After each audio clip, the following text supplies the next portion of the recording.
तो हेलो दोस्तों, आप सभी कैसे हैं। आशा करते हैं कि आप सभी अच्छे होंगे। तो जैसा कि आप सभी को पता ही है कि आपका जो एस्टेट का एग्ज़ाम है उसकी एक्सपेक्टेड जो डेट है वो 8 फरवरी और 9 फरवरी 2025 जो है रहने वाली है। एग्ज़ाम जो आपका आगे भी हो सकता है, मतलब कि ये हमारी एक्सपेक्टेड डेट है। एग्जैक्ट डेट आपकी ये क्या है कि आपकी फरवरी के लास्ट में भी क्या क्या एग्ज़ाम हो सकता है, या फिर उससे आगे भी जो है एग्ज़ाम को बढ़ाया जा सकता है, एग्ज़ाम की डेट को बढ़ाया जा सकता है। तो इस हिसाब से अगर हम 8 फरवरी और 9 फरवरी 2025 को जो है एग्ज़ाम की डेट मानकर चलें, यानी कि उस दिन अगर आपका एग्ज़ाम होगा तो 8 फरवरी को जो है आपका पीजीटी लेवल का एग्ज़ाम होगा और 9 फरवरी को आपका टीजीटी और प्राइमरी लेवल का जो है एग्ज़ाम होने वाला है। तो उसी के लिए क्या है कि हमने अपने चैनल के ऊपर जो है सीडीपी यानी कि चाइल्ड डेवलपमेंट एंड पेडागोजी से रिलेटेड जो है सीरीज चलाई हुई है 30 मोस्ट इंपॉर्टेंट क्वेश्चंस की। तो हर एक टॉपिक से जो है हमने 30 मोस्ट इंपॉर्टेंट टॉपिक को आपके लिए जो है कवर किया है। अभी तक आपने जो है उनको नहीं देखा है तो आप हमारे चैनल पर प्लेलिस्ट से जाकर उनको जो है देख सकते हैं। प्रत्येक टॉपिक से जो है आपको 30 मोस्ट इंपॉर्टेंट जो क्वेश्चन है सीडीपी से रिलेटेड वो वहाँ पे जो है देखने को मिलेंगे। तो आपकी तैयारी जो है बहुत बढ़िया, मतलब इनके साथ क्या है कि आप कर सकते हैं, क्योंकि इन्हीं के अंदर से जो आपके क्वेश्चन जो है एग्ज़ाम के अंदर आएंगे। और उसी कड़ी के अंदर क्या है कि हम जो आज हम ऐड कर रहे हैं वो हम ऐड कर रहे हैं प्रीवियस ईयर क्वेश्चंस यानी कि पीवाईक्यू को। और ये हमारा सेकंड पेपर रहेगा लेवल 2 जो आपका एग्ज़ाम हुआ था लास्ट ईयर एग्ज़ाम 2023 के अंदर जो हुआ था। इसके अंदर हम सीडीपी का जो पार्ट है 30 जो क्वेश्चन आपके दिए गए थे सीडीपी के अंदर उसको जो है हम डिस्कस करेंगे यहाँ पे। और साथ में आपको ये बता देता हूँ कि हम जो ये प्रीवियस ईयर क्वेश्चन यानी कि पीवाईक्यू जो डिस्कस करेंगे उसको डिटेल सॉल्यूशन के साथ हम आपको प्रोवाइड कराएंगे, ताकि इसके अंदर से अगर क्या मतलब इसके अंदर से ही जो आपके क्वेश्चन रिपीट होंगे तो उसमें से आज जैसे कि मान लो जब क्वेश्चन कोई आया था इसके अंदर तो एक जो ऑप्शन आपका राइट आंसर था, तो आगे जो है दूसरे ऑप्शन से रिलेटेड जो है क्वेश्चन आपको देखने को मिल सकता है। तो हर एक क्वेश्चन जो आपके लिए मोस्ट इंपॉर्टेंट रहने वाला है। पीवाईक्यू जो होते हैं वो आपके लिए एग्ज़ाम बेस है, क्या है कि 60 to 70% जो क्वेश्चन है पीवाईक्यू से आते हैं। तो हर एक क्वेश्चंस को जो है डिटेल सॉल्यूशन के साथ जो है तैयार किया गया है आपके लिए, ताकि आपको एग्ज़ाम के अंदर जब सीडीपी का पार्ट जो मिले तो उसको सोल्व करने में जो है आपको क्या है कि वो बिल्कुल इजी पड़े, इजी तरीके से क्या है कि आप उसको सोल्व कर पाए और आपके जो है 30 आउट ऑफ 30 मार्क्स जो है बन पाएँ। तो इससे पहले हमने जो है साथ में हमने क्या है कि 30 मोस्ट इंपॉर्टेंट क्वेश्चन के साथ हमने इसका जो है ये सेकंड पेपर रहेगा, लेकिन सेकंड पेपर से पहले हमने जो है फर्स्ट पेपर का जो है आपको पीवाईक्यू जो है सोल्यूशन डिटेल सोल्यूशन जो है वो भी हमने हमारे चैनल के ऊपर जो है प्रोवाइड करा दिया गया है, जिसको भी क्या है कि आप प्लेलिस्ट से जाकर जो है देख सकते हैं। तो आज हम जो है बात करने वाले हैं एक्सपेक्टेड डेट 8 फरवरी 9 फरवरी 2025 एस्टेट की मान के, या फिर आगे भी अगर एग्ज़ाम होता है तो अपनी तैयारी जो आप अच्छे तरीके से रखें। तो उस तैयारी के हिसाब से जो आज हम बात करने वाले हैं वो है आपका previous year questions with detail solution level 2 जो आपका एग्ज़ाम हुआ था। तो उसमें सीडीपी का जो पार्ट था उसको हम डिस्कस करेंगे 30 मोस्ट इंपॉर्टेंट क्वेश्चन को यानी कि पीवाईक्यू को। तो चलिए स्टार्ट करते हैं।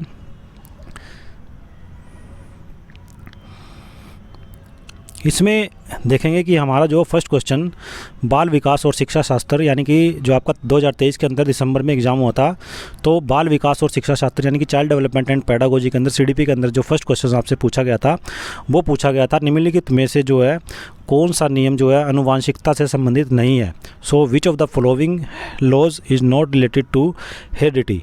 तो यहाँ पे समानता का नियम, भिन्नता का नियम, प्रतिगमन का नियम या फिर प्रगति का नियम, यानी कि law of similarity, law of variation, law of regression या फिर लॉ ऑफ प्रोग्रेशन। तो बिल्कुल डिटेल से समझेंगे। पहले क्वेश्चन को आप देख लीजिए अच्छे तरीके से। आपसे पूछा गया आनुवांशिकता से संबंधित जो है नियम बताना आपने, जो कि नहीं है, आनुवांशिकता से संबंधित नहीं है। तो इसमें समानता का नियम है, भिन्नता का नियम है, प्रतिगमन का नियम है या फिर प्रगति का नियम है। तो पहले चारों नियम को हम क्या कि डिस्कस करेंगे, यहाँ पे डिटेल से समझेंगे। तो चलिए देखते हैं।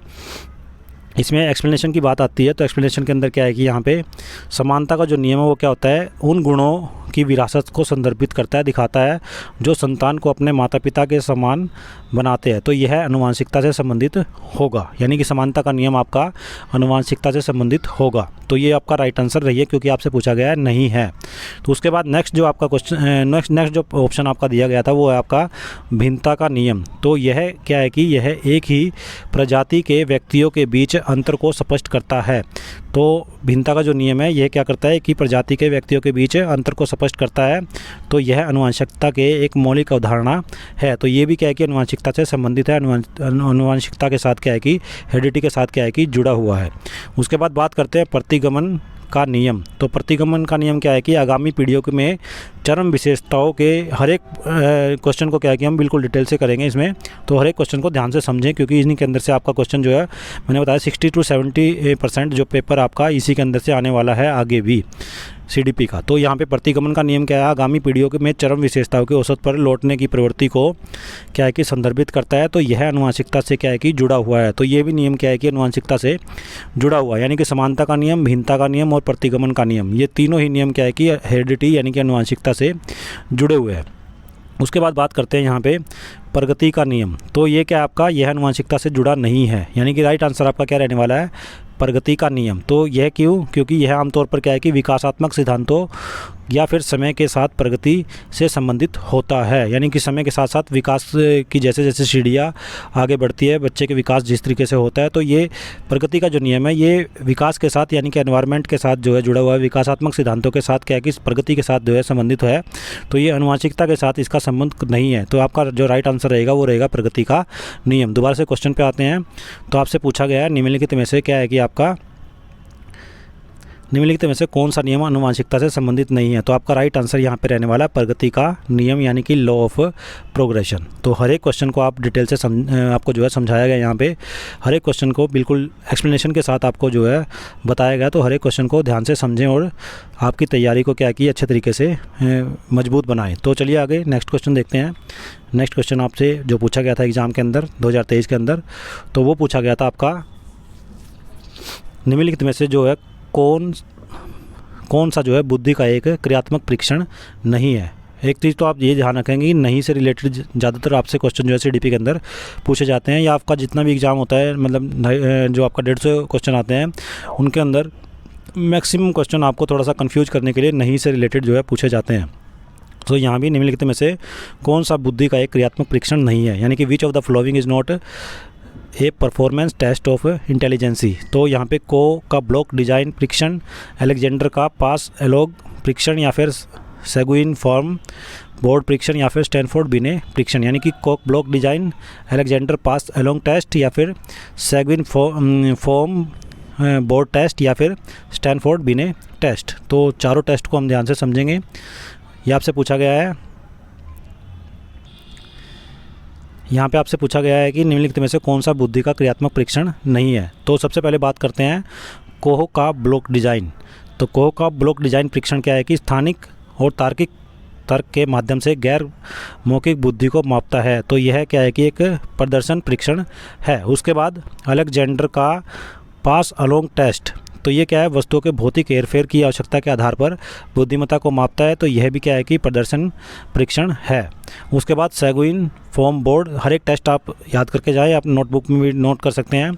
उसके बाद सेगुइन फॉर्म बोर्ड टेस्ट, यह आकृतियों को एक बोर्ड में व्यवस्थित करने की आवश्यकता होती है, और यह क्या है कि एक प्रदर्शन परीक्षण होता है। उसके बाद नेक्स्ट बात करते हैं वो आपका स्टैनफोर्ड बिने परीक्षण। यह एक क्या है कि मौखिक परीक्षण है जो भाषा आधारित कार्यों के माध्यम से समग्र बुद्धिमत्ता का मूल्यांकन करता है। तीनों ही जो आपके लेवल होने वाले हैं, तीनों ही लेवल के लिए क्या है कि हर एक क्वेश्चन आपके लिए मोस्ट इंपॉर्टेंट रहने वाला है, क्योंकि ये PYQ है। PYQ से ही आपका 60-70% पेपर आने वाला है। तो हर एक क्वेश्चन के जितने भी आपकी एक्सप्लेनेशन है उसको ध्यान से समझें, या नोटबुक में भी आप नोट करके रखें और उसको रिवाइज करें। तो स्टैनफोर्ड बिने जो परीक्षण है वो ये मौखिक परीक्षण है जो भाषा आधारित कार्यों के माध्यम से क्या है कि वो समग्र बुद्धिमत्ता का मूल्यांकन करता है। तो इसमें आपसे पूछा गया है कि क्वेश्चन एक बार दोबारा देख लेते हैं। क्वेश्चन आपसे पूछा गया है कि कौन सा जो है क्रियात्मक परीक्षण नहीं है, बुद्धि का क्रियात्मक परीक्षण नहीं है। तो यहाँ पे आपका स्टैनफोर्ड बिने जो है वो आपका राइट आंसर यहाँ पे रहने वाला है। तो फोर्थ जो है आपका यहाँ पे राइट आंसर रहेगा। उसके बाद नेक्स्ट क्वेश्चन पे आते हैं।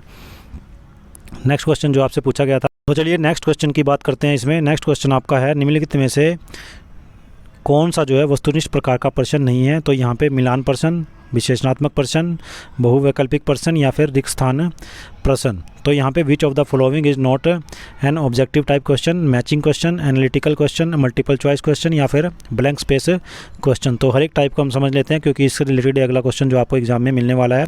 तो चारों ऑप्शन को ध्यान से समझेंगे।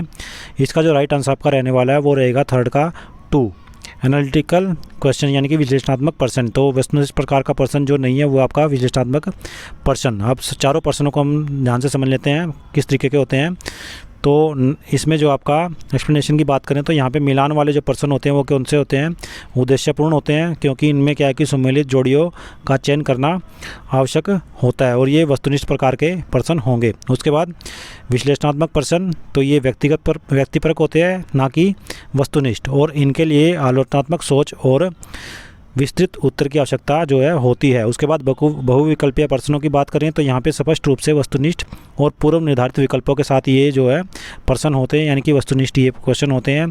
फर्स्ट वाले भी आपके वस्तुनिष्ठ होते हैं। उसके बाद रिक्त स्थान वाले प्रश्न जो है, यदि उत्तर जो है सीधा और इसके अंदर क्या है कि तथ्यात्मक देना हो और साथ में ये वस्तुनिष्ठ भी होते हैं। तो रिक्त स्थान की बात करें या फिर बहुविकल्पीय प्रश्नों की बात करें या फिर मिलान वाले प्रश्नों की बात करें, ये तीनों ही क्या है कि आपके वस्तुनिष्ठ प्रकार के प्रश्न जो है होते हैं। लेकिन जो आपका राइट आंसर यहाँ पे रहने वाला है, नहीं पूछा गया वस्तुनिष्ठ प्रकार के प्रश्न नहीं है, तो वो आपका रहेगा विश्लेषणात्मक प्रश्न। और ये जो प्रश्न होते हैं ये व्यक्तिपरक होते हैं ना कि वस्तुनिष्ठ। और व्यक्तिपरक क्यों होते हैं, क्योंकि इनके लिए आलोचनात्मक सोच और विस्तृत उत्तर की जो है आवश्यकता होती है।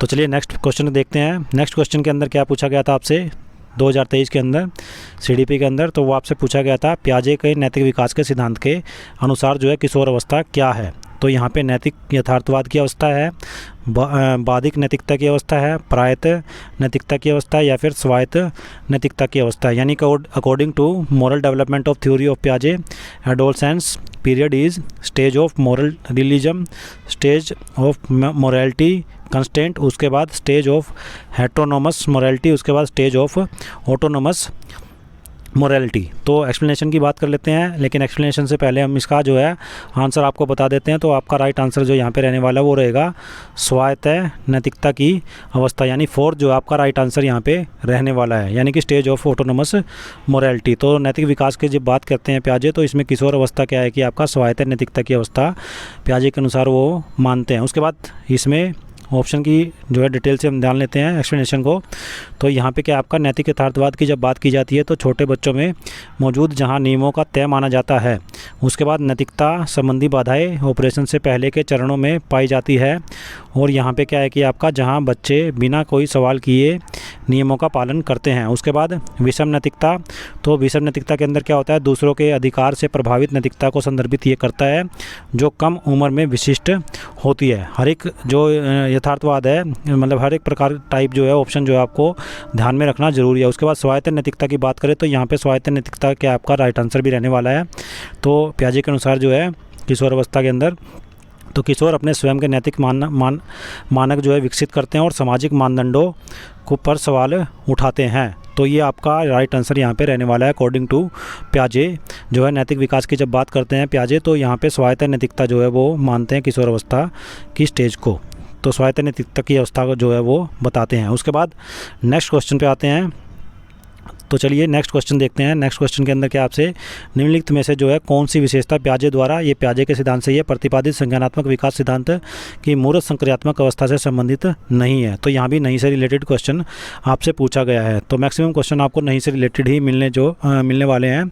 तो इसमें आपसे पूछा गया है निम्नलिखित में से कौन सी विशेषता पियाजे द्वारा प्रतिपादित संज्ञानात्मक विकास सिद्धांत की मूर्त संक्रियात्मक अवस्था से संबंधित नहीं है। तो ऑप्शन आपके दे रखे हैं उत्क्रमणीयता, पलटाव की अक्षमता जिसको बोलते हैं, उसके बाद आपका क्रमबद्धता, उसके बाद जीववाद, उसके बाद संरक्षण, यानी कि which of the following characteristics is not related to concrete operational stage of cognitive development theory propounded by पियाजे। तो यहाँ पे रिवर्सिबिलिटी फर्स्ट आपका ऑप्शन, उसके बाद सीरियलाइजेशन, उसके बाद एनिमिज्म या फिर कंजर्वेशन। तो एक एक ऑप्शन को समझने से पहले आपको राइट आंसर हम बता देते हैं। राइट आंसर आपका जो है रहने वाला है वो रहेगा जीववाद, एनिमिज्म।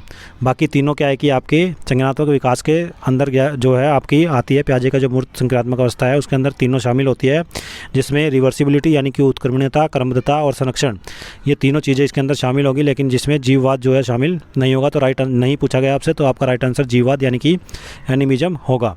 तो एक एक ऑप्शन को देख लेते हैं यहाँ पे एक्सप्लेनेशन में। तो यहाँ पे आपका उत्क्रमणीयता की जब बात की जाती है, पलटाव की जब बात की जाती है, तो पलटाव में क्या है कि ठोस परिचालन चरण की प्रमुख विशेषता है और बच्चों के मानसिक रूप से कार्यों को पलटने की अनुमति देना इसके अंदर शामिल होता है। उसके बाद क्रमांकन की बात करें तो यहाँ पे इस चरण में क्या रहता है कि विशिष्ट रूप से वस्तुओं को व्यवस्थित रूप से ऑर्डर करने की क्षमता इसके अंदर रहती है। उसके बाद जीववाद जो कि आपका राइट आंसर रहने वाला है यहाँ पे। तो यहाँ पे निर्जीव वस्तुओं को जीवन का श्रेय देना क्या कि आपका पूर्व संचालन चरण में आम होता है और यहाँ पे ठोस परिचालन ये नहीं है।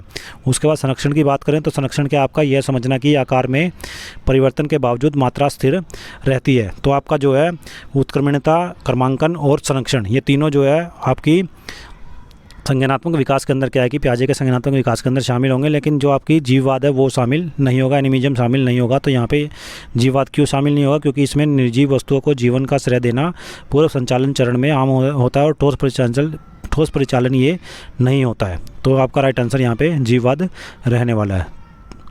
तो नेक्स्ट क्वेश्चन देखते हैं। चलिए नेक्स्ट क्वेश्चन का आपका जो पूछा गया था एग्जाम के अंदर PYQ, वो था आपका व्यक्तिक भिन्नताओं के संदर्भ में कौन सा जो है कथन सही नहीं है। तो कोई भी दो व्यक्ति बिल्कुल एक समान नहीं होते। व्यक्तिक भिन्नताएं विशेषताओं के संबंध में विचलन करती हैं, या फिर व्यक्तिक भिन्नताएं अपनी समग्रता में व्यक्तियों को अलग करती है, या फिर व्यक्तिक भिन्नताएं केवल आनुवंशिकता का ही परिणाम होती है। तो which statement is not correct context of individual differences? So two persons are not exactly same.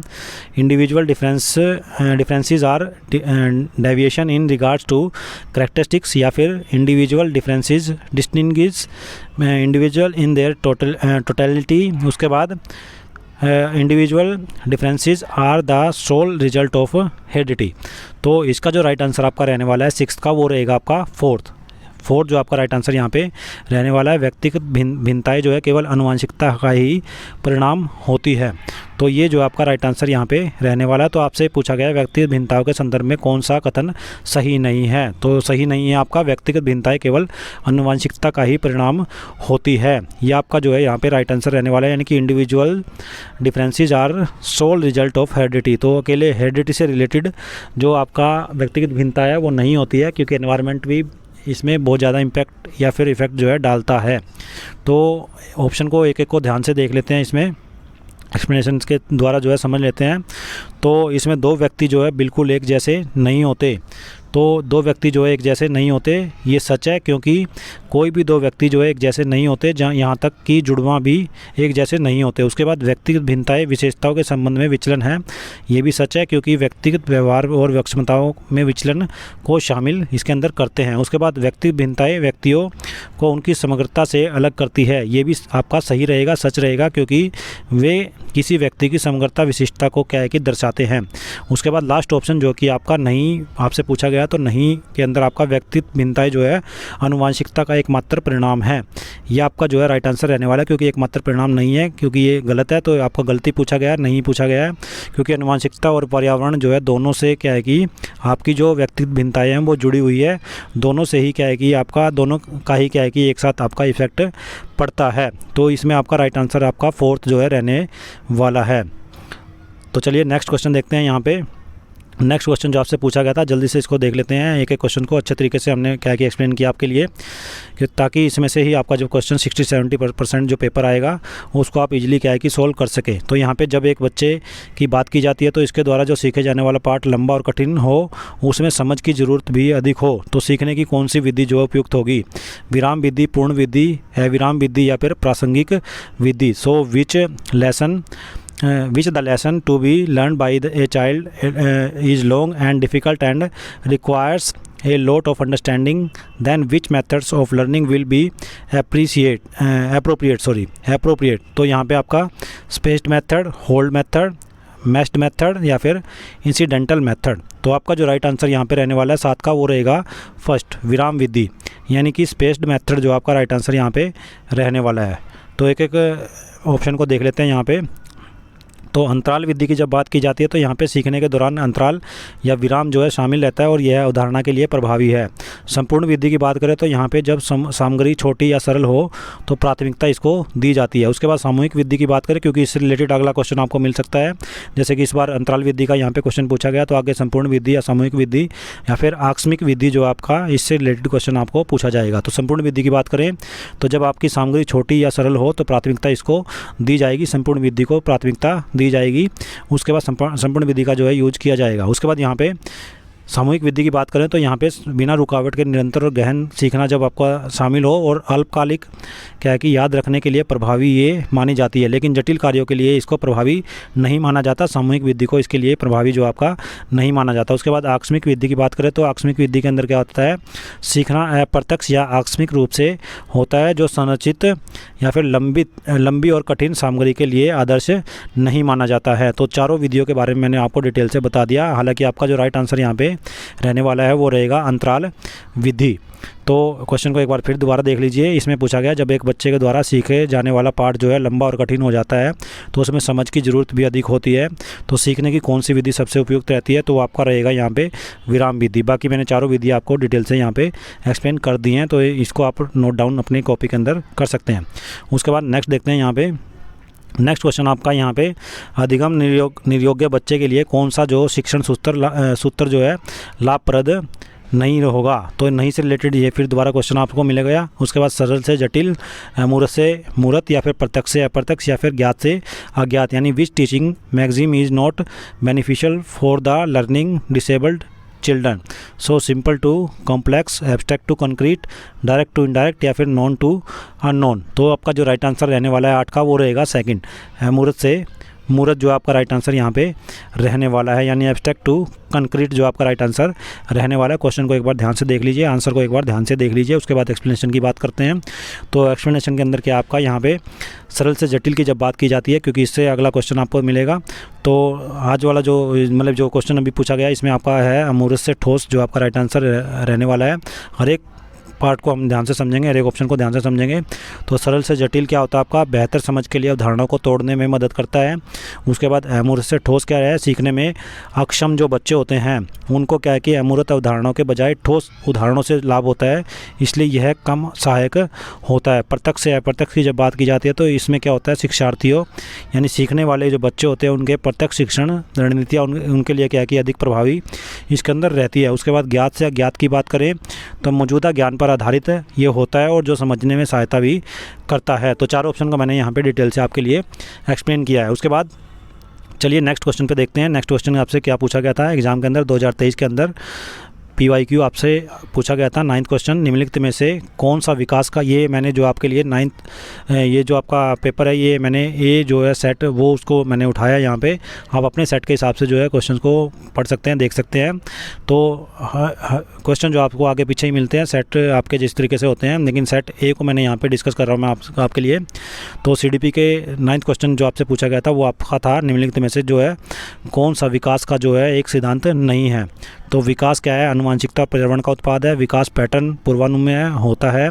उसके बाद विकास रैखिक पथ का अनुसरण करता है, या फिर विकास सामान्य से विशिष्ट की ओर बढ़ता है। So which of the following is not principle of development, development is the product of heredity and environment, developmental pattern is predictable. उसके बाद डेवलपमेंट फॉलोज लीनियर पाथ। उसके बाद development proceeds from general to specific. तो इसका जो right answer पहले देख लेते हैं। राइट आंसर आपका जो रहने वाला है वो रहेगा थर्ड, यानी कि विकास रैखिक पथ का अनुसरण करता है। ये आपका सही नहीं है। विकास के बारे में जब बात की जाती है तो बाकी 3 ऑप्शन आपके सही है। तो अगला क्वेश्चन आपसे सही के बारे में मिल सकता है कि कौन से आपके सही रहेंगे। तो इसमें आपका विकास आनुवांशिक और पर्यावरण का उत्पाद है, ये भी आप नोट करके रखें। उसके बाद विकास पैटर्न पूर्वानुमेय होता है, ये भी आपका सही है। उसके बाद विकास सामान्य से विशिष्ट की ओर बढ़ता है, ये भी आपका सही है। लेकिन सही नहीं है जो विकास के बारे में वो आपका विकास रैखिक पथ का अनुसरण करता है, यानी डेवलपमेंटल फॉलोज लीनियर पाथ, ये आपका सही नहीं है। किस प्रकार से एक बार इसको डिटेल से समझ लेते हैं। तो एक्सप्लेनेशन की जब बात की जाती है तो यहाँ पे आनुवांशिकता से पर्यावरण दोनों की बात आती है, तो यहाँ पे ये आपके लिए सही है, सच है, क्योंकि विकास के अंदर क्या है कि प्रभावित करने के लिए प्रमुख कारक दोनों ही इम्पोर्टेंट अपना रोल जो है अदा करते हैं। उसके बाद पूर्वानुमेय पैटर्न की बात करें तो ये भी सही है, क्योंकि मील के पत्थर के पूर्वानुमेय अनुक्रमों में ये जो है विकास जो है घटित होता है। उसके बाद रेखीय पथ की बात करें तो रेखीय पथ आपका गलत है, असत्य है, क्योंकि असत्य ही पूछा गया आपसे, नहीं पूछा गया है, तो रेखीय पथ आपका आंसर आएगा। राइट आंसर आपका ये रहने वाला है इसमें।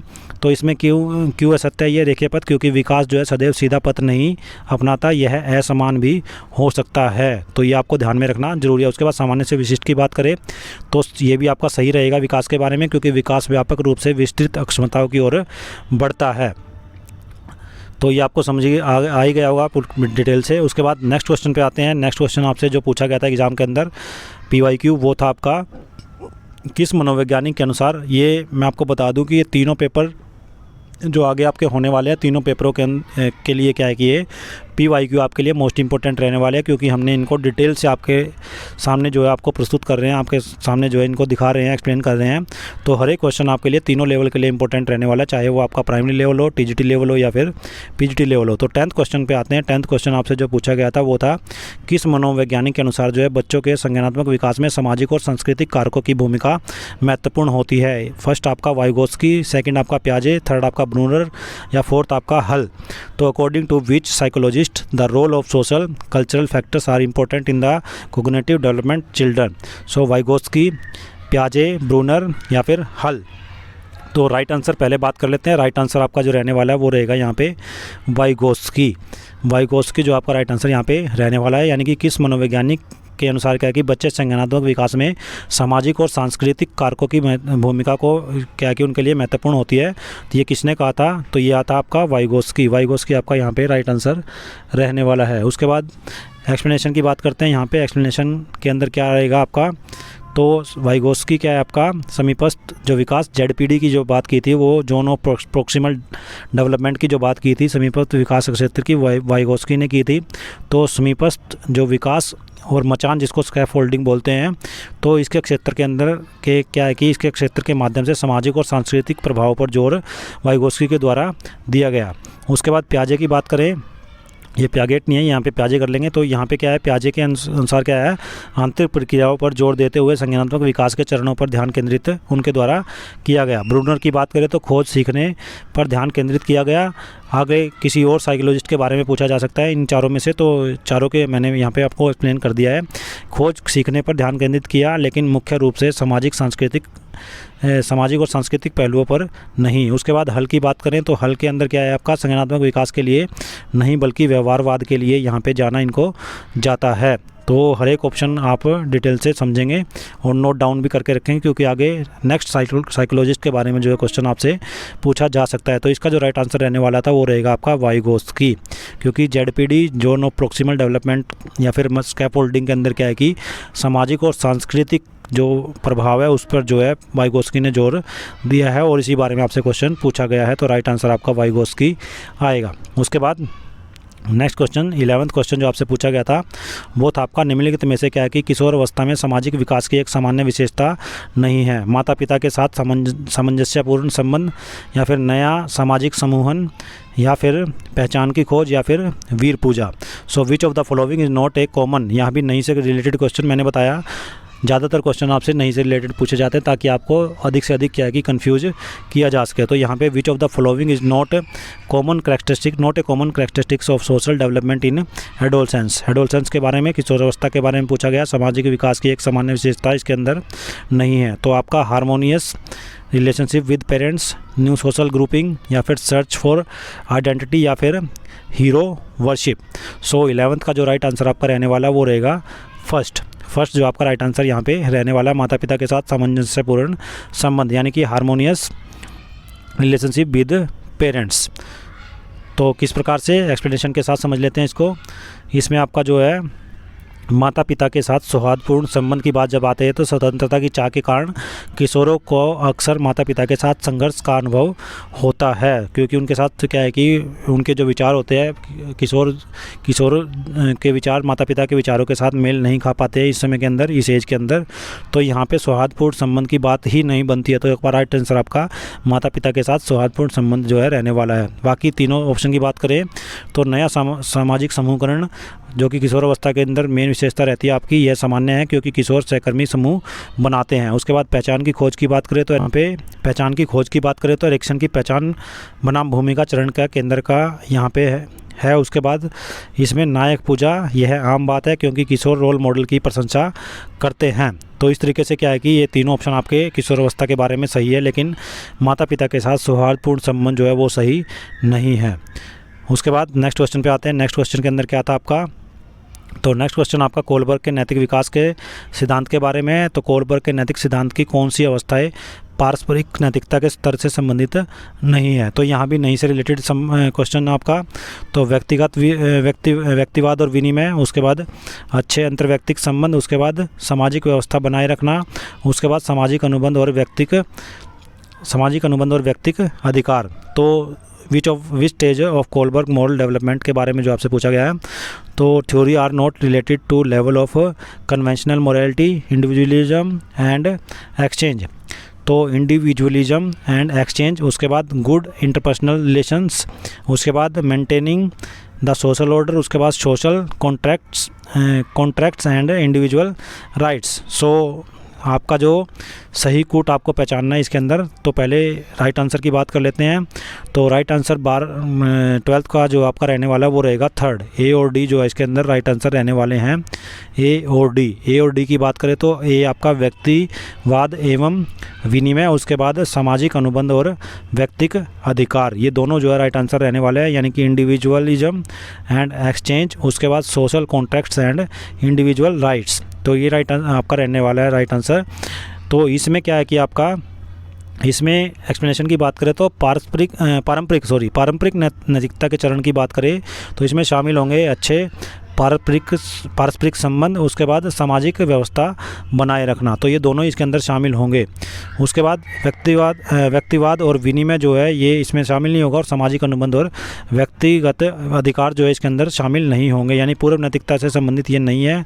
और ये भी पारंपरिक नैतिकता के बात होती है, सामाजिक अनुबंध और व्यक्तिगत अधिकार। तो इसका राइट आंसर आपका इन दोनों को मिला के यानी ए और डी जो आपका रहने वाला है, ए एंड डी जो आपका राइट आंसर यहाँ पे रहने वाला है। उसके बाद नेक्स्ट क्वेश्चन पे आते हैं।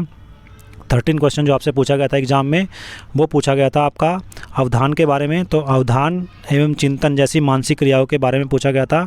तो इसमें सीखना कहलाता है अनुकरणात्मक सीखना, गामक सीखना, संज्ञानात्मक सीखना या फिर भावनात्मक सीखना। तो learning through mental process like attention and reflection is called imitative learning, motor learning, cognitive learning या फिर अफेक्टिव लर्निंग। तो राइट आंसर पहले बात कर लेते हैं। राइट आंसर आपका कौन सा रहने वाला है, तो राइट आंसर आपका रहने वाला है इसके अंदर 13 का 3, संज्ञानात्मक सीखना यानी कि कॉग्निटिव लर्निंग। तो अवधान और चिंतन जैसी मानसिक प्रक्रियाओं के द्वारा सीखना क्या कहलाता है, आपका संज्ञानात्मक सीखना कहलाता है।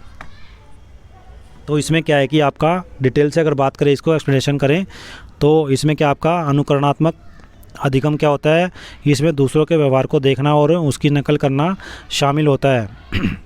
उसके बाद मोटर लर्निंग की बात करें तो इसमें अभ्यास के माध्यम से शारीरिक कौशल सीखने से संबंधित रहता है। संज्ञानात्मक शिक्षा तो इस पर्सन के केंद्र में सोच, तर्क, ध्यान और प्रतिबिंब जैसी मानसिक प्रक्रियाएं शामिल होती है।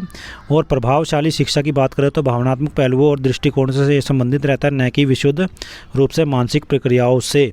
तो राइट आंसर आपका यहाँ पे रहने वाला है संज्ञानात्मक शिक्षा। इस पर्सन में क्या है कि आपका सोच, तर्क, ध्यान और प्रतिबिंब जैसी मानसिक प्रक्रियाएं शामिल होती है। तो आपसे यही पूछा गया, अवधान चिंतन जैसी मानसिक प्रक्रियाओं को सीखना कहलाता है। तो यहाँ पे आपका राइट आंसर संज्ञानात्मक सीखना यानी कि कॉग्निटिव डेवलपमेंट या कॉग्निटिव लर्निंग जो है रहने वाला है। उसके बाद नेक्स्ट क्वेश्चन की बात करते हैं जो पूछा गया था आपसे एग्जाम के अंदर PYQ। तो वो आपका सामाजिक अधिगम के संदर्भ में कौन सी शिक्षण अधिगम रणनीतियाँ विद्यार्थियों के लिए क्या है कि सर्वाधिक उपयोगी है, क्षेत्र भ्रमण, भाषण, प्रयोग या फिर मानसिक उद्वेलन। ये क्वेश्चन आपका रिपीट होता ही होता है, इन चारों ऑप्शन में से ही आपका रिपीट होकर दोबारा से क्वेश्चन आपको एग्जाम में मिलने वाला है। So which teaching learning strategy is most useful for students in context of social learning, field trip, lecture, experiment या फिर brainstorming. So field trip की जब बात, पहले ऑप्शन राइट आंसर की बात कर लेते हैं। तो राइट आंसर आपका जो रहने वाला है इसमें वो रहेगा 14 का फर्स्ट, अक्षेत्र भ्रमण, यानी कि फील्ड ट्रिप जो आपका राइट आंसर यहाँ पे रहने वाला है। फील्ड ट्रिप आपका राइट आंसर यहाँ पे रहने वाला है। तो फील्ड ट्रिप के अंदर क्या है कि आपका यहाँ पे किस तरीके से रहेगा, चारों ऑप्शन की एक बार डिटेल से देख लेते हैं इसको। फील्ड ट्रिप आपका यहाँ पे राइट आंसर रहेगा। तो इसमें फील्ड ट्रिप क्या रहता है, अनुभवात्मक शिक्षा को बढ़ावा देता है, लेकिन सामाजिक मेलजोल के बारे में ये कम बात करता है। व्याख्यान की बात करें तो निष्क्रिय विधि है, सामाजिक शिक्षा पर ध्यान केंद्रित नहीं करती है। उसके बाद प्रयोग की बात करें तो प्रयोग के अंदर क्या है कि इसमें सक्रिय शिक्षण शामिल रहता है, लेकिन वैज्ञानिक जाँच पर अधिक ध्यान केंद्रित किया गया होता है। उसके बाद नेक्स्ट ऑप्शन की देखते हैं। नेक्स्ट ऑप्शन में क्या आपका विचार मंथन। तो विचार मंथन के अंदर क्या होता है, ये समूह चर्चा, विचारों के आदान प्रदान और सहयोग को प्रोत्साहित करता है, जो कि सामाजिक सुरक्षा के प्रमुख पहलू रहते हैं। तो आपका राइट आंसर यहाँ पे फील्ड ट्रिप जो है रहने वाला है। क्वेश्चन एक बार दोबारा देख लेते हैं। सामाजिक अधिगम की जब बात आती है तो इसमें शिक्षण अधिगम रणनीतियाँ विद्यार्थियों के लिए सर्वाधिक उपयोगी रहेंगी। तो इसमें आपका क्षेत्र भ्रमण जो है रहने वाला है। फील्ड ट्रिप जो आपका राइट आंसर रहने वाला है। उसके बाद नेक्स्ट क्वेश्चन जो आपसे पूछा गया था एग्जाम के अंदर वो था पावलो का। तो पावलो के अनुबंध सिद्धांत में स्वाभाविक और कृत्रिम उद्दीपकों के मध्य अनुबंधन को कौन सा कारक धनात्मक रूप से प्रभावित नहीं करता है। तो ये भी नहीं से रिलेटेड क्वेश्चन ही है। इसमें आपका उद्दीपकों के प्रस्तुतिकरण का उपयुक्त समय, उद्दीपकों की पुनरावृत्ति या फिर नियंत्रित वातावरण या फिर प्रेरक की कमी। तो in Pavlov's conditioning theory which factor does not positively affect the conditioning between natural and artificial stimuli.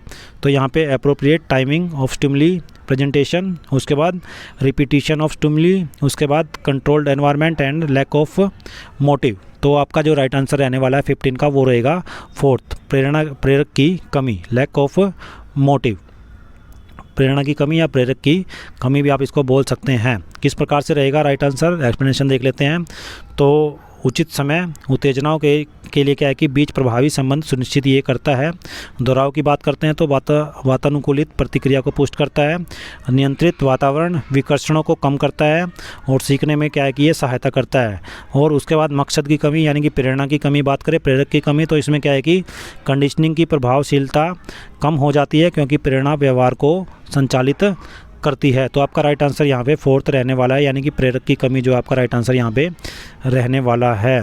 Question को दोबारा एक बार देख लीजिए। पावलो ने बात की है, पावलो के अनुबंध सिद्धांत की बात की गई है। तो इसमें स्वाभाविक और कृत्रिम उद्दीपकों के मध्य अनुबंधन को क्या है कि कौन सा कारक धनात्मक रूप से प्रभावित नहीं करता है। तो वो आपका रहेगा प्रेरकों की कमी यानी कि लैक ऑफ मोटिव। उसके बाद नेक्स्ट PYQ जो आपसे एग्जाम में पूछा गया था वो था निम्नलिखित में से कौन सा कारक जो है अधिगम प्रक्रिया को प्रभावित नहीं करता है। हर एक क्वेश्चन को हमने बिल्कुल एक्सप्लेनेशन के साथ हर एक ऑप्शन को एक्सप्लेन किया आपके लिए, ताकि आपको अच्छे तरीके से समझ में आ सके और आपका अच्छे तरीके से रिवीजन हो सके। और इसमें से जो पेपर में क्वेश्चन आएंगे आपके 60-70% क्वेश्चन उनको आप इजीली सोल्व कर सके। तो इसमें नेक्स्ट क्वेश्चन जो आपसे 16 जो क्वेश्चन पूछा गया है वो निम्नलिखित में से कौन सा कारक शिक्षण अधिगम प्रक्रिया को प्रभावित नहीं करता है। तो इसमें शिक्षक का शारीरिक रूप, शिक्षक का मानसिक स्वास्थ्य, शिक्षक का विषय वस्तु ज्ञान या फिर शिक्षक का संप्रेषण कौशल। So which of the following force factors does not यानी कि नहीं के बारे में यहाँ पे फिर दोबारा क्वेश्चन पूछा गया है। Does not affect the teaching learning process. So physical appearance of teacher, mental health of teacher, content knowledge of teacher, उसके बाद कम्युनिकेशन स्किल ऑफ टीचर। तो राइट आंसर पहले देख लेते हैं राइट आंसर आपका कौन सा रहने वाला है। तो 16 का जो राइट आंसर आपका रहने वाला है वो रहेगा फर्स्ट जो आपका राइट आंसर यहाँ पे रहने वाला है, यानी कि शिक्षक का शारीरिक रूप, फिजिकल अपीयरेंस ऑफ टीचर। तो निम्नलिखित में से कौन सा कारक शिक्षण अधिगम प्रक्रिया को प्रभावित नहीं करता है। शिक्षक का शारीरिक रूप कैसा है, उसकी बनावट कैसी है, फिजिकली जो टीचर की बनावट है वो क्या है कि टीचिंग लर्निंग को प्रभावित अधिगम प्रक्रिया, शिक्षण अधिगम प्रक्रिया को प्रभावित नहीं करती है। बाकी तीनों चीज़ें इसके अंदर प्रभावित करती है, यानी कि मानसिक स्वास्थ्य, विषय वस्तु का ज्ञान, सब्जेक्ट का नॉलेज उसको होनी चाहिए। उसके बाद शिक्षक का संप्रेषण कौशल। तो किस प्रकार से, एक्सप्लेनेशन के साथ समझ लेते हैं। तो यहाँ पे शारीरिक उपस्थिति शिक्षण या सीखने को प्रभावशीलता पर सीधे प्रभाव नहीं डालता है, तो आपका राइट आंसर ये रहेगा ही। उसके बाद आपसे मानसिक स्वास्थ्य की बात करें तो शिक्षक का मानसिक स्वास्थ्य सबसे ज़रूरी है, क्योंकि कक्षा प्रबंधन में प्रभावी निर्देशन प्रदान करने के लिए महत्वपूर्ण हो जाता है। उसके बाद सामग्री का ज्ञान, यानी कि जो सब्जेक्ट वो पढ़ा रहा है टीचर, तो उसका पूर्ण रूप से ज्ञान उसको होना जरूरी, यानी कि सटीक जानकारी देने के लिए वो ज़रूरी हो जाता है। उसके बाद संचार कौशल की बात करें तो छात्रों को शामिल करने और अवधारणाओं को समझाने के लिए यह भी क्या है कि टीचिंग लर्निंग प्रोसेस के अंदर क्या है कि सबसे महत्वपूर्ण माना जाएगा, लेकिन शारीरिक उपस्थिति उसके अंदर महत्वपूर्ण नहीं रहती है, ज़्यादा प्रभाव उसके अंदर नहीं डालता है। तो आपका राइट आंसर शारीरिक उपस्थिति, यानी कि टीचर की जो है फिजिकल अपीयरेंस जो है वो इम्पोर्टेंट नहीं मानी जाएगी। नेक्स्ट क्वेश्चन देखते हैं जो आपसे पूछा गया था। वो पूछा गया था निम्नलिखित में से क्या है कि कौन सा कारक पर्यावरण कारकों के अंतर्गत बच्चों के विकास को प्रभावित नहीं करता है। यहाँ भी नहीं से रिलेटेड है। पोषण, गर्भावस्था के दौरान माँ का मानसिक तनाव, दुर्घटनाएं या फिर अंतःस्रावी ग्रंथियाँ। तो विच of the following factors does not influence the development of child under environmental factors. तो न्यूट्रिशन, उसके बाद mental stress of the mother during pregnancy, accidents या फिर एंडोक्राइन ग्लैंड्स, तो अंतःस्रावी ग्रंथियाँ। तो इसका सबसे पहले राइट आंसर देख लेते हैं। राइट आंसर आपका है फोर्थ, अंतःस्रावी ग्रंथियाँ। और फोर्थ राइट आंसर क्यों है, क्योंकि चारों ऑप्शन को हम डिटेल से देख लेते हैं इसमें। तो चारों ऑप्शन की जब बात की जाती है तो चारों ऑप्शन के अंदर क्या है कि आपका पोषण की जब बात की जाती है तो शारीरिक और संज्ञानात्मक विकास को प्रभावित ये करता है।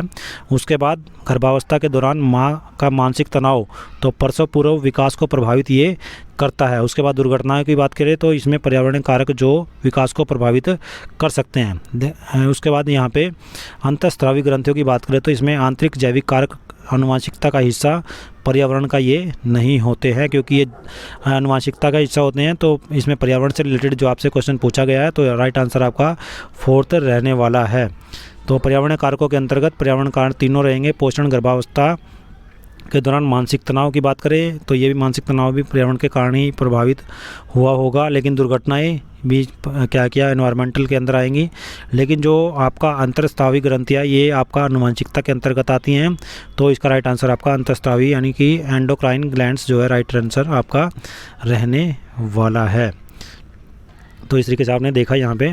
नेक्स्ट क्वेश्चन पे आते हैं तो इसमें आपका राइट आंसर आपको पता लग ही गया, फोर्थ आपका राइट आंसर रहने वाला है। उसके बाद नेक्स्ट क्वेश्चन की बात करते हैं। नेक्स्ट क्वेश्चन आपसे जो पूछा गया था PYQ वो था आपका उपयोग के नियम से रिलेटेड। तो उपयोग और अनुपयोग का नियम जो है थॉर्नडाइक के अधिगम सिद्धांत के अनुसार किस सीखने के नियम से संबंधित है। तो वो आपका तत्परता का नियम, अभ्यास का नियम, प्रभाव का नियम या फिर बहु प्रतिक्रिया का नियम। तो लॉ ऑफ यूज़ या फिर law of disuse is related with which law of learning according to Thorndike's learning theory। so law of readiness, law of exercise, law of effect या फिर law of multiple response। तो यहाँ पे आपका जो right answer रहने वाला है 18 का वो रहेगा आपका यहाँ पे 18 का 2 अभ्यास का नियम, लॉ ऑफ एक्सरसाइज, यानी कि अभ्यास का नियम आपका राइट आंसर यहाँ पे रहने वाला है। तो किस प्रकार से रहने वाला है एक्सप्लेनेशन के साथ समझ लेते हैं। तत्परता का नियम, यह शिक्षार्थी के कार्य की करने की क्षमता तत्परता से क्या है कि संबंधित रहता है। उसके बाद व्यायाम का नियम, एक्सरसाइज का नियम, तो इस बात पर जोर देता है कि अभ्यास उपयोग सीखने को मजबूत करता है, और जबकि अभ्यास की कमी जो है अनुपयोग इसे कमज़ोर करती है। उसके बाद प्रभाव का नियम, ये व्यायाम के नियम के हटा के यहाँ पे अभ्यास आप कर सकते हैं, अभ्यास का नियम। तो अभ्यास के नियम की बात हो रही है यहाँ पे, एक्सरसाइज का जो नियम है। तो इसमें अभ्यास का नियम क्या है कि अगर आप सीखते हैं, बच्चा सीखता है तो सीखने को मजबूत करता है। अगर बच्चा अभ्यास की कमी उसके अंदर है तो वो उसका क्या है कि उसको कम करता है, उसको सीखने को कम करता है। तो ये अभ्यास का नियम जो है राइट आंसर आपका रहने वाला। प्रभाव का नियम की बात करें तो कार्यों के व्यवहार पर पड़ने वाले परिणामों से ये संबंधित रहता है। एकाधिक प्रतिक्रिया का नियम की बात करें तो इसमें तब तक क्या है कि कई प्रतिक्रियाएं आजमाना शामिल है जब तक कि सही उत्तर न मिल जाए। तो चारों नियमों को हमने देख लिया। यहाँ पे चारों नियम जो आपके बताए गए हैं ऑप्शन के अंदर, चारों को आप नोट डाउन कर सकते हैं। तो राइट आंसर आपने देख ही लिया होगा। राइट आंसर आपका यहाँ पे जो रहने वाला है वो रहेगा आपका अभ्यास का नियम। उसके बाद नेक्स्ट क्वेश्चन पे आते हैं। नेक्स्ट क्वेश्चन जो आपसे पूछा गया था PYQ, वो था आपका निम्नलिखित में से क्या है कि कौन सा युग्म अभिप्रेरणा के सिद्धांतों और उनके प्रतिपादकों के संबंध में सही नहीं है। तो ये भी नहीं से रिलेटेड है। इसमें आपका है अभिप्रेरणात्मक सिद्धांत, प्रतिपादक, तो मूल प्रवृत्ति सिद्धांत, आवश्यकता पदानुक्रम सिद्धांत, प्रणोद सिद्धांत या फिर उपलब्धि अभिप्रेरणा सिद्धांत। तो इसमें एक बार which of the following pair is not correct regarding motivational theories and their proponents. तो यहाँ पे मोटिवेशनल थ्योरीज इस साइड, प्रोपोनेंट्स आपके दे रखे हैं। तो इसको आपने क्या करना है, इसमें सही नहीं है उसकी पहचान आपने करनी है। तो मूल प्रवृत्ति सिद्धांत एटकिंसन, आवश्यकता पदानुक्रमांक सिद्धांत जो आपका दे रखा है वो आपका मैस्लो, और उसके बाद प्रणोद सिद्धांत वुडवर्थ या फिर उपलब्धि अभिप्रेरणा सिद्धांत मैक्लीलैंड। यानी कि instinct theory Atkinson, need hierarchical theories Maslow या फिर ड्राइव थ्योरी आपका वुडवर्थ या फिर अचीवमेंट्स मोटिवेशन थ्योरी मैकलैंड। तो इसका जो राइट आंसर आपका रहने वाला है 19 का, वो रहेगा आपका फर्स्ट जो आपका राइट आंसर रहने वाला है। नहीं जो है सही मिलान नहीं है, वो आपका फर्स्ट जो है राइट आंसर यहाँ पे रहने वाला है। किस प्रकार से देख लेते हैं। तो एटकिंसन का जो थ्योरी है मूल प्रवृत्ति वाली जो है वो सही नहीं है। किस प्रकार से इसमें एक्सप्लेनेशन की बात करें तो एक्सप्लेनेशन के अंदर क्या आपका वृत्ति जो सिद्धांत है, मूल प्रवृत्ति जो सिद्धांत है, ये आपका क्या है कि ये जेम्स और मैकडोगल के द्वारा क्या है कि प्रस्तावित की गई है, वुडवर्थ के द्वारा ये प्रस्तावित नहीं की गई है। उसके बाद पदानुक्रमिक सिद्धांत की आवश्यकता क्या है कि सटीक रूप से मास्लो का जिम्मेदार इसके अंदर ठहराया गया है। ड्राइव सिद्धांत की बात करें तो प्रणोद सिद्धांत की, जिसमें हल के साथ ही ये सही ढंग से जुड़ा हुआ है। उसके बाद उपलब्धि प्रेरणा सिद्धांत की बात करें तो मैक्लेलैंड से सही ढंग से ये जुड़ा हुआ है। तो इस प्रकार से क्या है कि आपका राइट आंसर इसमें रहने वाला है, राइट आंसर आपका रहने वाला है यहाँ पे फर्स्ट, वृत्ति का जो सिद्धांत है यानी कि मूल प्रवृत्ति वाला जो सिद्धांत है ये आपका राइट आंसर रहने वाला है, ये सही नहीं है। उसके बाद नेक्स्ट क्वेश्चन पे आते हैं। नेक्स्ट क्वेश्चन जो आपसे पूछा गया था वो था समावेशी शिक्षा से क्या तात्पर्य रहता है, इंक्लूसिव एजुकेशन। हर बार आपसे क्वेश्चन पूछा जाता है चाहे कोई भी लेवल आपका हो, तो इसमें आपका समावेशी शिक्षा से तात्पर्य, इसका परिभाषा पूछी गई है, इसका अर्थ पूछा गया है। तो फर्स्ट ऑप्शन सामाजिक रूप से वंचित बच्चों के लिए शिक्षा, दिव्यांग बच्चों के लिए शिक्षा, सामान्य एवं दिव्यांग बच्चों के लिए शिक्षा और सभी बच्चों के लिए शिक्षा। तो education for socially deprived children, education for disabled children, उसके बाद education for normal and disabled children या फिर एजुकेशन फॉर ऑल चिल्ड्रन। तो राइट आंसर आपका जो रहने वाला है 20 का, वो रहेगा 4, सभी बच्चों के लिए एक समान शिक्षा, सभी बच्चों के लिए शिक्षा। तो किस प्रकार से रहेगा, इसमें सामाजिक रूप से वंचित बच्चे, सामाजिक जो समावेशी शिक्षा होती है, शिक्षा का एकमात्र फोकस ये नहीं रहता है, मतलब शिक्षा के अंदर नॉर्मल बच्चे या फिर सामाजिक रूप से वंचित बच्चे, सभी बच्चों को शामिल किया जाता है। तो समावेशी शिक्षा का एकमात्र फोकस सामाजिक रूप से वंचित बच्चे नहीं होता, तो ये आपका राइट आंसर नहीं है। उसके बाद विकलांग बच्चों की बात करें तो समावेशन केवल विकलांग बच्चों की तुलना में व्यापक नहीं है, व्यापक है। उसके बाद सामान्य और विकलांग बच्चों की बात करें तो समावेशी शिक्षा दोनों समूहों को एकीकृत क्या है कि करती है, लेकिन सभी बच्चों की बात करें तो इसमें समावेशी शिक्षा जो है विविध आवश्यकताओं को समायोजित करती है और सुनिश्चित करती है कि कोई भी बाहर इससे न रहे, चाहे किसी भी प्रकार की लर्निंग उसके अंदर डिसेबिलिटी हो, बच्चे के अंदर किसी प्रकार से बच्चा सीखता हो तो सभी बच्चे इसके अंदर शामिल किए जाएंगे।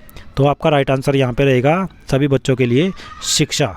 तो समावेशी शिक्षा का अर्थ क्या रहेगा, सभी बच्चों के लिए शिक्षा, एजुकेशन फॉर ऑल चिल्ड्रन। उसके बाद नेक्स्ट क्वेश्चन जो आपसे PYQ पूछा गया था वो था निम्नलिखित में से कौन सा प्रभावी अधिगम का एक सिद्धांत नहीं है, अभिप्रेरणा, व्यक्तिक पहुंच या फिर निष्क्रिय उपस्थिति या फिर प्रतिपुष्टि। तो विच of the following is not A principle of effective learning, motivation, individual approach, passive attendance या फिर फीडबैक। तो राइट आंसर जो आपका रहने वाला है यहाँ पे 21 का, 21 जो है आपका राइट आंसर रहने वाला है वो आपका थर्ड रहेगा, निष्क्रिय उपस्थिति यानी कि पैसिव अटेंडेंस। किस प्रकार से रहेगा, तो पैसिव अटेंडेंस किस प्रकार से रहेगा। प्रेरणा की बात करें यहाँ पे तो प्रेरणा क्या है, सहभागिता को प्रोत्साहित करती है और सीखने को बढ़ाती भी है। उसके बाद व्यक्तिगत दृष्टिकोण की बात करें तो विशिष्ट सीखने की ज़रूरतों को संबोधित करता है और प्रभावशीलता को बढ़ावा देता है। निष्क्रिय उपस्थिति की बात करें तो यहाँ पे सक्रिय भागीदारी के बिना केवल उपस्थिति रहना प्रभावी सीखने में योगदान नहीं देता, इसलिए आपका राइट आंसर निष्क्रिय उपस्थिति रहने वाला है। फीडबैक की बात करें तो फीडबैक भी क्या आपका शक्ति और सुधारों के क्षेत्रों पर प्रकाश डालकर शिक्षार्थियों को सुधार करने में ये क्या करता है, मदद करता है। तो ये तीनों जो आपके रहेंगे इसके अंदर शामिल, प्रेरणा, व्यक्तिगत दृष्टिकोण या फिर फीडबैक, लेकिन निष्क्रिय उपस्थिति इसके अंदर शामिल नहीं होगी। क्वेश्चन को दोबारा देख लीजिए। निम्नलिखित से प्रभावी अधिगम अगर आपको करना है तो उसके सिद्धांत में शामिल कौन सा नहीं होगा, तो आपका निष्क्रिय उपस्थिति यानी पैसिव अटेंडेंस जो आपका राइट आंसर यहाँ पे रहने वाला है। उसके बाद नेक्स्ट PYQ जो आपसे पूछा गया था वो गैने के सिद्धांत से था। सो गैने के अनुसार क्या है कि एक शिक्षक विद्यार्थियों को किस उच्चतम स्तर के अधिगम तक ले जाने का प्रयास करना चाहिए, तो संप्रत्य अधिगम, समस्या समाधान अधिगम, नियम अधिगम या फिर विभेदन अधिगम। तो according to Gagne, to what highest level of learning should a teacher strive to take students, concept learning, problem solving learning, rule learning, उसके बाद डिस्क्रिमिनेशन लर्निंग। तो राइट आंसर 22 का आपका रहने वाला है यहाँ पे, वो रहेगा आपका सेकंड, समस्या समाधान अधिगम, प्रॉब्लम सॉल्विंग लर्निंग। क्वेश्चन को ध्यान से समझ लीजिए, देख लीजिए एक बार फटाफट, फिर इसके एक्सप्लेनेशन को डिस्कस करते हैं हम। तो गैने के अनुसार पूछा गया है एक शिक्षक द्वारा विद्यार्थियों को किस उच्चतम स्तर के अधिगम तक ले जाने का प्रयास करना चाहिए, तो वो है आपका समस्या समाधान अधिगम यानी कि प्रॉब्लम सॉल्विंग लर्निंग। तो किस प्रकार से, इसमें सबसे पहले बात आती है अवधारणा सीखना। तो गैने के पदानुक्रम में महत्वपूर्ण लेकिन उच्चतम स्तर ये नहीं माना जाएगा। उसके बाद नियम सीखना, मध्यवर्ती स्तर जहाँ शिक्षार्थी कार्यों को नियंत्रित करने वाले सिद्धांत को समझते हैं, ये भी आपका इसके अंदर नहीं होगा। उसके बाद यहाँ तक का लेवल नहीं है। उसके बाद नेक्स्ट आपका इसमें दिया गया है भेदभावपूर्ण शिक्षा, तो बुनियादी स्तर जिसमें उत्तेजनाओं के बीच अंतर शामिल होता है। तो आपका राइट आंसर यहाँ पे रहने वाला है समस्या समाधान सीखने तक जो है शिक्षार्थियों को जो है शिक्षक को क्या है कि ले जाना चाहिए। तो यहाँ पे उच्चतम स्तर ये रहता है क्योंकि इसमें जटिल मुद्दों को हल करने के लिए क्या है कि अवधारणाओं और नियमों का उपयोग करना शामिल होता है। तो समस्या समाधान यानी कि प्रॉब्लम सॉल्विंग लर्निंग तक क्या है कि आपको जो है उस बच्चों को ले जाने का प्रयास, जो विद्यार्थियों को ले जाने का प्रयास क्या है कि शिक्षक के द्वारा किया जाना चाहिए। तो आपका राइट आंसर यहाँ पे प्रॉब्लम सॉल्विंग लर्निंग रहेगा। उसके बाद नेक्स्ट क्वेश्चन PYQ जो आपसे पूछा गया था पेपर के अंदर 2023 के अंदर, तो वो था स्टर्नबर्ग के त्रितंत्रीय सिद्धांत के में बुद्धि के किन 3 पहलुओं पर बल दिया गया, घटकीय, अनुभवजन्य, उसके बाद संक्रियात्मक या फिर संदर्भात्मक। सही कूट की आपको पहचान करना है यहाँ पे। Which 3 aspects of intelligences are emphasised in the आपका triarchic theory of Sternberg. तो यहाँ पे फर्स्ट आपका है कॉम्पोनेंशियल, उसके बाद एक्सपीरियंशियल, उसके बाद ऑपरेशनल, उसके बाद कॉन्टेक्सचुअल। तो यहाँ पे आपका जो राइट आंसर रहने वाला है 23 का, वो रहेगा आपका यहाँ पे थर्ड जो आपका राइट आंसर यहाँ पे रहने वाला है, यानी कि जिसमें A, B और D तीनों शामिल होंगे। C इसके अंदर आपका नहीं आएगा। तीनों कौन से शामिल होंगे, आपका घटकीय, अनुभवजन्य और आपका संदर्भात्मक। संक्रियात्मक इसके अंदर शामिल नहीं होगा। स्टर्नबर्ग की जो त्रितंत्रीय सिद्धांत है उसमें बुद्धि के 3 पहलू कौन से रहेंगे, तो इसमें एक आपका घटकीय रहेगा, उसके बाद अनुभवजन्य, उसके बाद संदर्भात्मक यानी कि आपका कंपोनेंशियल, उसके बाद एक्सपीरियंशियल, उसके बाद कॉन्टेक्सचुअल, यानी 3 आपके रहेंगे, ये 2 फर्स्ट और उसके बाद D। तो राइट आंसर आपका थर्ड रहने वाला है। किस प्रकार से, चारों को डिस्कस कर लेते हैं, चारों ऑप्शन को। तो पहला है घटक बुद्धि, इसमें विश्लेषणात्मक सोच, समस्या समाधान और तार्किक तर्क तीनों शामिल होंगे। अनुभवात्मक बुद्धि, जिसमें रचनात्मकता और नवीन सोच, नई परिस्थितियों के अनुरूप ढलना इसमें शामिल होगा। प्रासंगिक बुद्धिमत्ता, व्यवहारिक बुद्धिमत्ता, वास्तविक दुनिया की चुनौतियों से निपटना इसमें शामिल होगा। ऑपरेशनल इंटेलिजेंसी स्टर्नबर्ग के सिद्धांत का हिस्सा नहीं है। तो आपका ऑपरेशनल जो है आपका ऑपरेशनल यानी कि C जो आपका इसमें ऑपरेशनल नहीं आएगा, बाकी तीनों इसके अंदर शामिल होंगे। एक बार क्वेश्चन को ध्यान से एक बार दोबारा देख लीजिए, क्या पूछा गया आपसे। स्टर्नबर्ग के त्रितंत्रीय जो सिद्धांत है इसमें बुद्धि के किन 3 पहलुओं पर बल दिया गया, तो इसमें आपका घटकीय, अनुभवजन्य या और संदर्भात्मक ये तीनों शामिल होंगे, लेकिन ऑपरेशनल शामिल नहीं होगा, संक्रियात्मक शामिल नहीं होगा। उसके बाद नेक्स्ट क्वेश्चन जो आपसे पूछा गया था 24, वो था धीमी गति के अधिगमकर्ता के लिए कौन सा शैक्षिक हस्तक्षेप उपयुक्त नहीं है। यहाँ भी नहीं से रिलेटेड है, त्वरण, उपचारात्मक शिक्षण, अभ्यास कार्य या फिर सहकारी शिक्षण विधि। तो which educational intervention is not suitable for slow learners, acceleration, remedial teaching, drill work या फिर कोऑपरेटिव टीचिंग मेथड। तो राइट आंसर आपका जो रहने वाला है यहाँ पे 24 का, वो रहने वाला है 24 का जो राइट आंसर आपका फर्स्ट यहाँ पे राइट आंसर आपका रहने वाला है। राइट आंसर आपका एक्सेलरेशन रहने वाला है। तो धीमी गति के अधिगमकर्ता के लिए क्या है कि कौन सा शैक्षिक हस्तक्षेप उपयुक्त नहीं है, वो आपका त्वरण, एक्सेलरेशन, यानी कि जल्दी करके सिखाना। तो धीमी गति के जब अधिगम करता है, धीरे धीरे उनको समझ में आता है, तो एक्सेलरेशन इसके अंदर आपका राइट आंसर रहेगा। तो उनको हम तेज़ी से नहीं सिखा सकते हैं। चार ऑप्शन को देखते हैं। इसमें चार ऑप्शन की बात करें तो सबसे पहले त्वरण की बात आती है। तो इसमें ग्रेड छोड़ना और फास्ट ट्रैकिंग शामिल होता है। जल्दी से और धीमी गति से सीखने के लिए ये अनुपयुक्त माना जाएगा। उपचारात्मक शिक्षण, तो इसमें क्या है कि सीखने की कमियों को दूर करने के लिए तैयार धीमी गति से सीखने वालों के लिए प्रभावी रहता है। उसके बाद ड्रिल कार्य, तो ड्रिल कार्य की बात करें तो दोहराव के माध्यम से सीखने और सुदृढ़ करता है और धीमी गति के सीखने के लिए फ़ायदेमंद रहता है। उसके बाद सहकारी शिक्षण पद्धति, तो साथियों के साथ सीखने और सामाजिक संपर्क को प्रोत्साहित करती है, जो धीमी गति से सीखने वालों के लिए उपयोगी है। तो ये तीनों तो इसके अंदर शामिल होंगे। ड्रिल कार्य भी रहेगा, सहकारी शिक्षण भी रहेगा और उपचारात्मक शिक्षण भी रहेगा। लेकिन आपका जो त्वरण है वो शामिल नहीं रहेगा, क्योंकि इसके अंदर क्या है कि ग्रेड छोड़ना और फास्ट ट्रैकिंग दोनों ही चीज़ें शामिल रहती है, जो कि धीमी गति से सीखने वाले विद्यार्थियों के लिए क्या है कि ये उपयुक्त नहीं रहती है। तो एक्सेलरेशन आपका राइट आंसर यहाँ पे रहने वाला है। उसके बाद नेक्स्ट क्वेश्चन जो आपसे पूछा गया था PYQ, वो था किशोर अवस्था में स्वीकृत सामाजिक व्यवहार पैटर्न के लिए सही कोड का चयन आपको करना है। इसमें नेतृत्व कुशलता, प्रानुभूति, अहम केंद्रिता या फिर रूढ़िवादिता। तो choose the correct code for the approved social behavior pattern in adolescence, leadership skills, empathy, egocentrism या फिर स्टीरियोटाइपिंग। सो आपका जो राइट आंसर रहने वाला है वो रहेगा 25 का जो है फर्स्ट जो है A एंड B जो आपका राइट आंसर यहाँ पे रहने वाला, जिसमें आपका नेतृत्व कुशलता और परानुभूति दोनों ही शामिल होंगे। लीडरशिप स्किल एंड एम्पैथी ये दोनों ही इसके अंदर शामिल होंगे। ये आपका राइट आंसर रहने वाला। किशोर अवस्था में स्वीकृत सामाजिक व्यवहार पैटर्न के लिए सही कोट आपका किशोर अवस्था से रिलेटेड 3 क्वेश्चन इसके अंदर पूछे गए हैं पेपर के अंदर। पिछले 2 क्वेश्चन भी आप दोबारा से प्ले करके वीडियो को जो है देख सकते हैं। तो इसमें आपका राइट आंसर रहने वाला है किशोर अवस्था से स्वीकृत किशोर अवस्था में स्वीकृत सामाजिक व्यवहार पैटर्न के लिए सही कोट का चयन अगर करना है तो इसमें नेतृत्व कुशलता और परानुभूति ये दोनों, लीडरशिप स्किल और एम्पैथी ये 3 दोनों ही क्या है कि इसके अंदर शामिल होंगे। तो आपका फर्स्ट जो है राइट आंसर रहने वाला है। एक्सप्लेनेशन से समझते हैं इसको। तो यहाँ पे आपका नेतृत्व कौशल, सकारात्मक सामाजिक व्यवहार, सहानुभूति, दूसरों के दृष्टिकोण को समझने के लिए प्रोत्साहित करती है, ये दोनों आपके इसके अंदर शामिल होंगे। लेकिन अहम केंद्रितावाद व अपरिपक्वता से जुड़ा और स्वीकृत सामाजिक व्यवहार में शामिल नहीं है।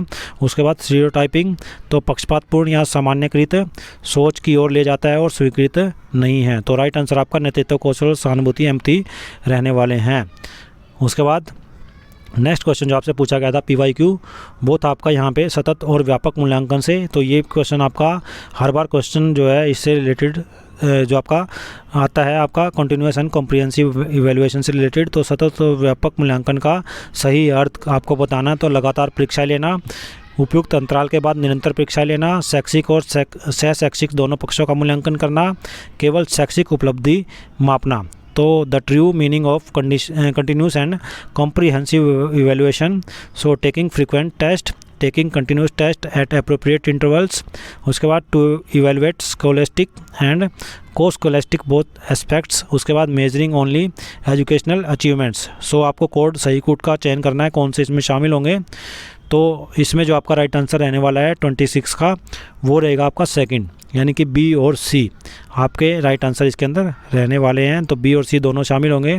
क्वेश्चन को एक बार दोबारा देख लीजिए। सतत और व्यापक मूल्यांकन के बारे में है, तो इसमें B और C ये दोनों मिला के ही आपका राइट आंसर बनेगा। तो इसमें क्या है, उपयुक्त अंतराल के बाद निरंतर परीक्षाएं लेना, साथ में ही शैक्षिक और सह शैक्षिक दोनों पक्षों का मूल्यांकन करना, यानी कि taking continuous test at appropriate intervals and to evaluate scholastic and co scholastic both aspects, तो दोनों ही आपका राइट आंसर इसमें शामिल होंगे, जिसमें कंटिन्यूस और कॉम्प्रिहेंसिव जब इवैल्यूएशन की बात आती है तो इसमें आपका taking continuous test at appropriate intervals to evaluate scholastic and co scholastic both aspects, ये दोनों ही इसमें शामिल होंगे सतत और व्यापक मूल्यांकन के अंदर। तो इसकी एक्सप्लेनेशन की बात करें तो यहाँ पे आपका फर्स्ट ऑप्शन है बार बार परीक्षण, तो निरंतर मूल्यांकन का हिस्सा ये नहीं है लेकिन व्यापक नहीं है, निरंतर मूल्यांकन का ये हिस्सा है लेकिन व्यापक नहीं है। उसके बाद उचित अंतराल पर निरंतर परीक्षण, तो प्रगति का नियमित ट्रैकिंग सुनिश्चित करता है, ये आपका क्या है कि सतत और व्यापक मूल्यांकन का हिस्सा होगा। उसके बाद शैक्षिक और सह शैक्षिक पहलुओं का मूल्यांकन करें तो व्यापक मूल्यांकन की ये कुंजी माना जाता है, तो ये दोनों ही इसमें शामिल होंगे लेकिन फर्स्ट और फोर्थ शामिल नहीं होगा। तो फोर्थ भी देख लेते हैं, केवल शैक्षिक उपलब्धियों को मापना, तो सीमित दायरा रहता है इसका, इसमें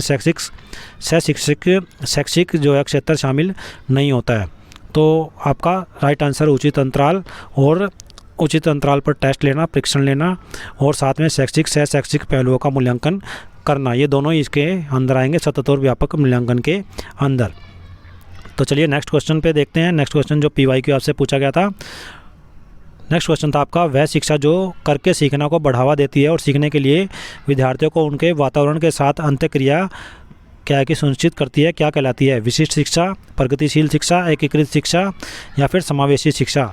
सो the education which promotes learning by doing and ensures the students interaction with their environment to learn, that is known as special education, progressive education, integrated education या फिर इंक्लूसिव एजुकेशन। तो राइट आंसर आपका जो रहने वाला है 27 का वो रहेगा सेकंड, प्रगतिशील शिक्षा, प्रोग्रेसिव एजुकेशन।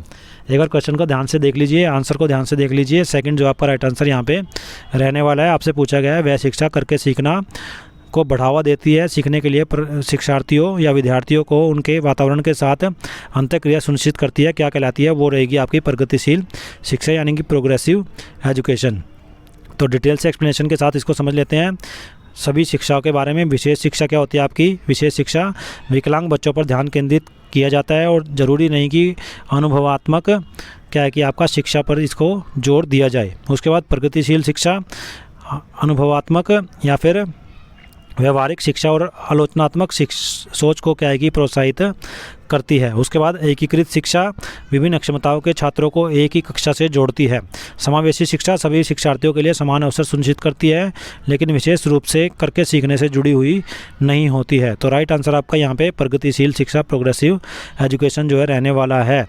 किसका? क्वेश्चन दोबारा फिर देख लीजिए एक बार। वह शिक्षा जो करके सीखने को बढ़ावा देती है, सीखने को विद्यार्थियों के उनके वातावरण के साथ अंतःक्रिया सुनिश्चित करती है, क्या कहलाती है? तो राइट आंसर आपका यहाँ पे रहने वाला है प्रगतिशील शिक्षा, प्रोग्रेसिव एजुकेशन।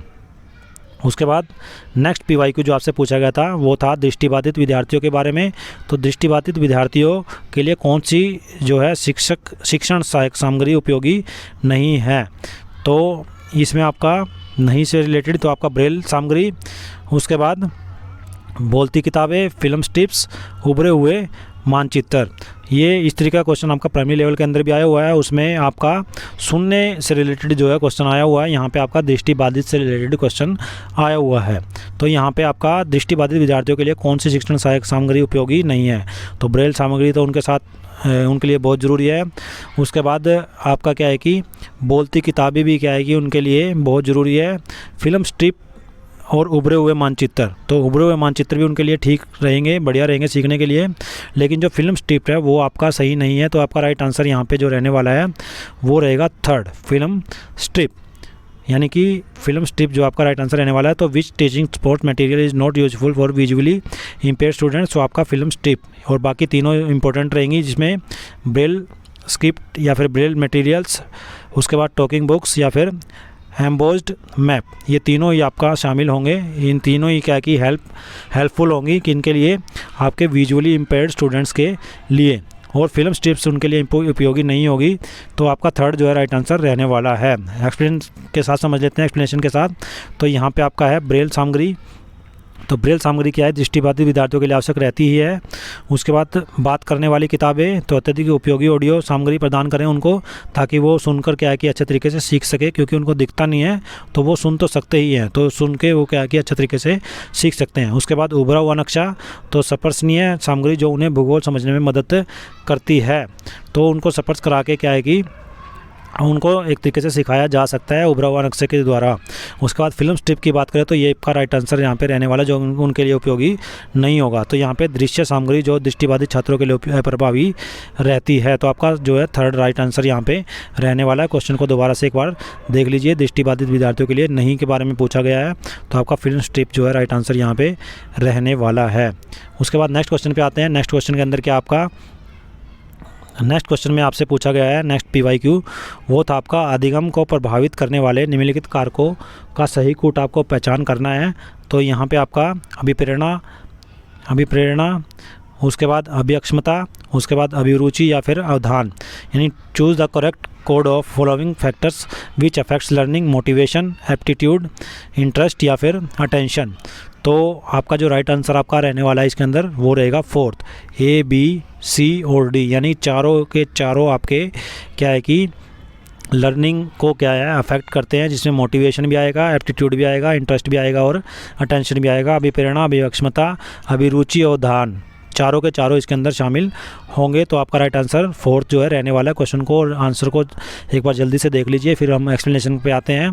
तो आपने देख ही लिया होगा। नेक्स्ट इसमें एक्सप्लेनेशन की बात करें तो एक्सप्लेनेशन के अंदर क्या है कि ये सभी कारक शिक्षण के लिए महत्वपूर्ण माने जाते हैं। प्रेरणा जुड़ाव को बढ़ाता है, योग्यता सीखने की क्षमता को निर्धारित करती है, रुचि एप्टीट्यूड जो आपका वो शिक्षार्थियों को व्यस्त रखती है, ध्यान फोकस जो है वो आपका फोकस और अवधारण के लिए क्या है कि आवश्यक होता है। तो ये चारों ही क्या है कि मोस्ट इंपॉर्टेंट आपके रहने वाले, एप्टीट्यूड, इंटरेस्ट, मोटिवेशन और अटेंशन। उसके बाद क्वेश्चन को एक बार दोबारा देख लीजिए। तो इसमें चारों यानी कि फोर्थ जो आपका राइट आंसर रहने वाला है। उसके बाद नेक्स्ट यानी कि लास्ट क्वेश्चन जो आपसे पूछा गया था एग्ज़ाम में PYQ वो है एक अधिगम कठिनाई जो बच्चे के लिए क्या है कि वर्णों और शब्दों में अंतर करने में समस्या उत्पन्न करती है। तो एक डिसेबिलिटी से कोई रिलेटेड क्वेश्चन आपका एग्जाम में मिलने ही वाला है। सभी डिसेबिलिटीज़ को आप नोटबुक में नोट करके अच्छे तरीके से उनको रिवाइज करें। ये इस पेपर के अंदर जो क्वेश्चन पूछा गया है उसको डिस्कस कर लेते हैं। वो आपका है एक अधिगम कठिनाई जो बच्चे के लिए क्या है कि वर्णों और शब्दों में अंतर करने में समस्या उत्पन्न करती है। तो वो क्या आपका प्लास्टिसिया या फिर डिसलेक्सिया या फिर डिसग्राफिया या फिर डिसकैल्कुलिया, यानी ए लर्निंग डिफ़िकल्टी या disability that create problem for a child to distinguish letters and words is आपका डिसप्लेस्टिसिया, उसके बाद डिसलेक्सिया, डिसग्राफिया या फिर डिसकैल्कुलिया। तो आपका जो राइट आंसर रहने वाला है यहाँ पे 30 का वो रहेगा डिसलेक्सिया। सेकंड जो आपका राइट आंसर यहाँ पे रहने वाला क्वेश्चन और आंसर को एक बार जरूर ध्यान से देख लीजिए। सेकंड आपका यहाँ पे राइट आंसर रहेगा। पूछा गया आपसे अधिगम कठिनाई जो बच्चे के लिए वर्णों और शब्दों में अंतर करने में समस्या उत्पन्न करती है, तो वो आपका रहेगा डिसलेक्सिया। तो किस प्रकार से रहेगा, चारों को डिस्कस कर लेते हैं क्या क्या होती है इसके अंदर, कौन कौन सी डिसेबिलिटी होती है। तो सबसे पहले बात करते हैं डिसप्लास्टिसिया। तो यह एक मान्यता प्राप्त शिक्षण विकार नहीं होता है, ये तो विकार ही नहीं होता है, ये मान्यता प्राप्त शिक्षण विकार नहीं है। उसके बाद डिसलेक्सिया की बात करें तो पढ़ने, अक्षरों की व्याख्या करने और शब्दों को पहचानने में विशिष्ट सीखने में कठिनाई जब होती है तो इसे क्या बोलते हैं, डिसलेक्सिया, जो कि हमारा इस क्वेश्चन का राइट आंसर भी है। उसके बाद डिस्ग्राफिया की बात करें तो लिखने और वर्तनी में जब कठिनाई होती है तो ये आपकी डिस्ग्राफिया कहलाती है। डिसकैल्कुलिया की बात करें तो गणित से संबंधी गणनाओं के अंदर यानी गणना के अंदर गणित से संबंधित मैथमेटिकल्स प्रॉब्लम्स जो आती हैं बच्चे को, तो उसमें जो कठिनाई होती है वो कठिनाई आपकी कहलाती है डिसकैल्कुलिया।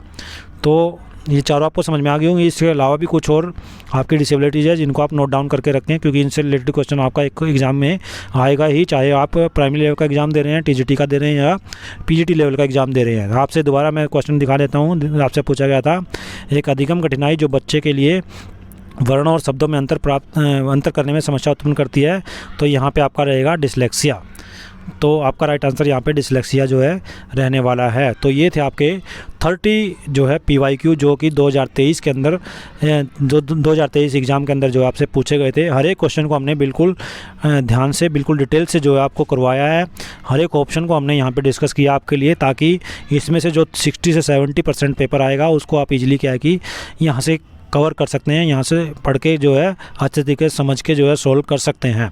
तो एक एक क्वेश्चन को हमने यहाँ पे डिस्कस किया है।